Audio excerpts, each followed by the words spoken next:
guys, so I'm back for part 2 of Perseus and Medusa today, on Thursday.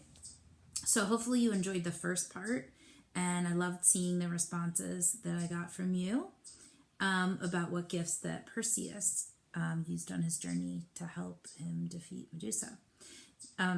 My question to you is, do you think that he could defeat Medusa without the help of the gods and goddesses? And that's something you might be thinking about as we continue to see what happens as Perseus begins to use some of these things to help him on his quest.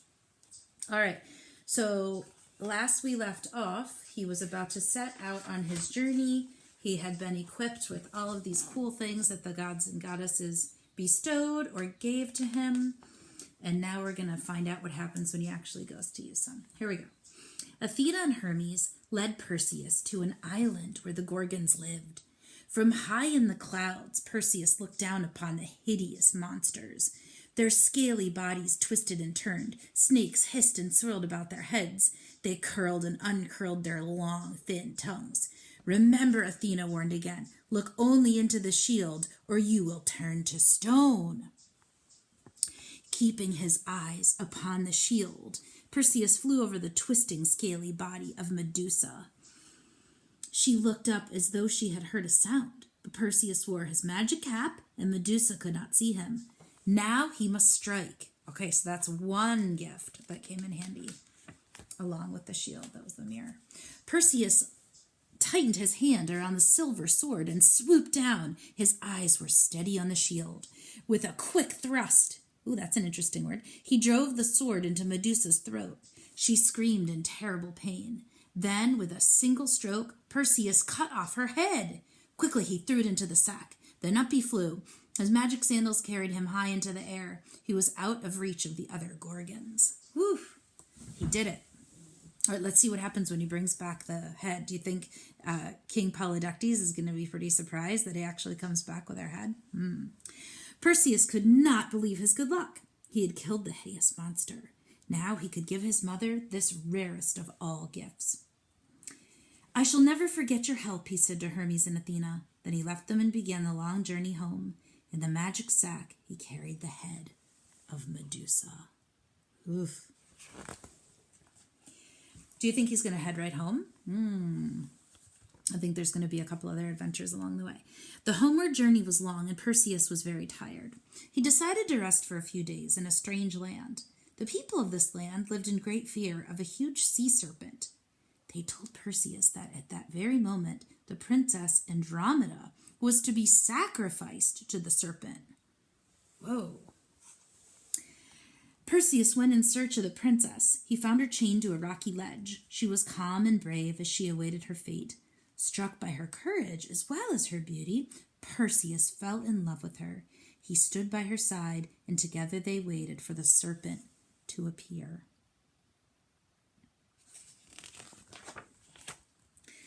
Slowly, the waves rose higher and higher. Finally, the monster reared its ugly head above the water. It began to crawl toward the helpless Andromeda, but Perseus still carried his silver sword. And now he used it again. Just as the serpent was about to strike, Perseus cut off its head. Then he unchained Andromeda. Here's a good picture of it. Exciting part of the story. Perseus told the princess of his love for her. With her father's blessing, they were married in the royal palace. Then they said farewell to the king and sailed for Perseus's home. He was anxious to see his mother and bring her the head of Medusa. He had been gone a long time. But when Perseus returned home, he found that many things had changed. The wife of Dictys was dead. Now remember, Dictys was the one that discovered them on the beach, remember, in the trunk? Perseus learned that his mother had refused to marry the king. Now she feared for her life because the king had sent his soldiers to find her. She and Dictys were hiding in a temple in the countryside. Perseus at last realized that Polydectes was an evil man. With Athena's shield in one hand and the magic sack in the other, Perseus entered the king's palace. He found Polydectes and his court enjoying a feast in the great hall. As the young man entered, the music and laughter stopped. All was silent. Now you can imagine everybody's shock and surprise when Perseus walks in. Of course, they thought that he was dead long ago. They had no idea that the gods and goddesses had helped him out in his journey. Oh, here we go. So he's presenting the head to his mother. The king rose from his jeweled throne, or the king rather, his eyes wide with surprise. But before the king could say a word, Perseus spoke. You are an evil man, Polydectes. I know that you sent me to die. Then Perseus took out the head of Medusa from the sack. He held it high in the air. Instantly, the king and all his guests turned to stone. There they would stay for all time.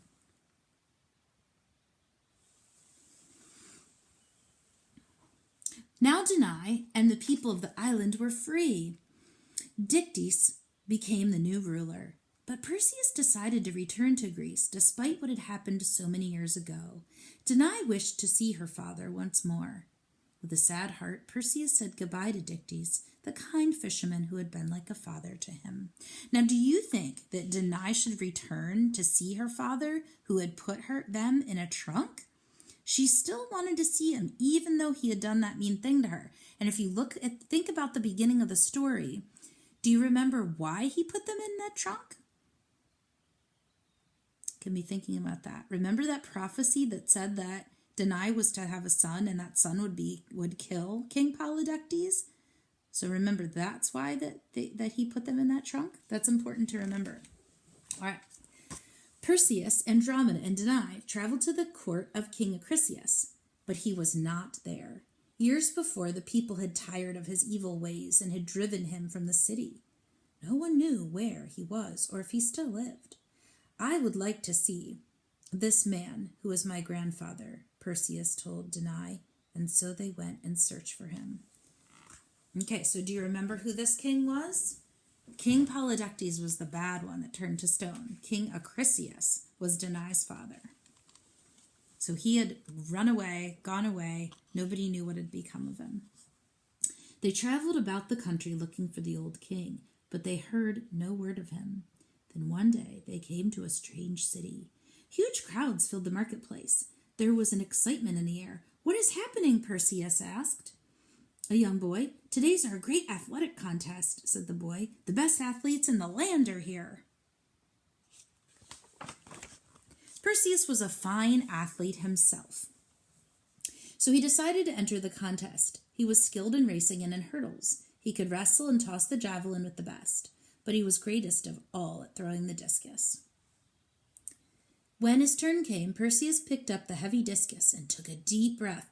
With all his strength, he flung the discus into the air, but it did not fly straight. Instead, the discus swerved and dropped into the crowd. Now, I don't know if you know what a discus is, but it's a very, very heavy, basically metal disc. And athletes, because it's so heavy, the idea is to get it as far as you possibly can. And so Perseus did this. He hurled the discus into the crowd. Well, look what's going to happen. There were great cries among the spectators. The discus struck an old man on the head, killing him instantly. Perseus was horrified, and he ran to the figure on the ground. But Danae reached the old man first. She looked down at his face. Then she said to her son, "This is King Acrisius, my father." So, do you think that the prophecy told came true? Perseus was sick with grief. "I have killed my grandfather," he cried. But Danae said to him, No, my son, it was not your doing. The words of the old prophet have come true. It is the will of the gods. Perseus, Andromeda, and Danae returned to the king's court. Perseus now wore the crown that had been his grandfather's. He was a good and wise ruler, and he and Andromeda lived together in happiness for many years. In time, they had a son called Electryon. He would become the grandfather of the greatest of all heroes of Greece, Hercules. So this right here, Perseus and Andromeda's son, Electrion is the grandfather of Hercules. Now, you've already read Hercules, so you kind of know how that goes. So this is way before the time of Hercules. So that right here, this little boy grows up and has a family of his own, and they have a family, and he is the grandfather of Hercules, Electrion. Okay, last page. Perseus returned the silver sword to Athena. He gave her the head of Medusa as well. Athena placed Medusa's head on the front of her shield. It remained there for all time. The head of Medusa became a sign of great power. It would forever be a threat to all those who are evil or unjust. And that is the very end. Okay, so I want you to tap add response, and then I'll have a little response for you to do. I want you to really be thinking about, particularly about people and being good and bad. People aren't always all good or all bad. So I'm going to ask you to take some of the characters in the story and tell me how you think they were bad and how you think they were good. So we'll look at that. Thanks.